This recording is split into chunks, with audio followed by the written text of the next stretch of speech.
এটা করবা না, সেটা করবা না, মাথায় কাপড় দিয়ে চলবা, কোনো ছেলে ফ্রেন্ড রাখবা না, কোনো ছেলের সাথে কথা বলবে না, তোমার কোনো কাজিনদের সাথে মিশবে না, আমার কাছে না বলে বাহিরে যাবে না। মানে পুরুষের এসব শাসনে নারী তুমি বিরক্ত হইও না। তুমি ভেবো না তুমি পরাধীন হয়ে গেছো, তুমি তোমার স্বাধীনতা হারায় ফেলছো, বন্দী হয়ে গেছো। আসলে যে পুরুষ তোমাকে ভালোবাসে, যে তোমাকে সত্যিকারের ভালোবাসে, সে তোমাকে এভাবে শাসন করবেই। কারণ যে তোমাকে সত্যিকারে ভালোবাসে সে তোমাকে নিয়ে হিংসে করবে। তোমার সাথে কেউ কথা বলা তো দূরে থাক, তোমার দিকে কেউ তাকালেও তার সহ্য হবে না। সে তোমাকে ভালোবাসে একান্ত তুমি তারই।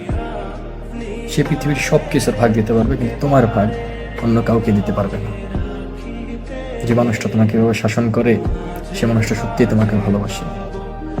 তাই বলি, তুমি পুরুষের এসব শাসনে বিরক্ত হইও না, তাকে ভালোবেসো। মনে রেখো তুমি সঠিক মানুষ পেয়েছো। এমন মানুষ হারিয়ে ফেলো না, খুব যত্ন করে আগলে রেখো।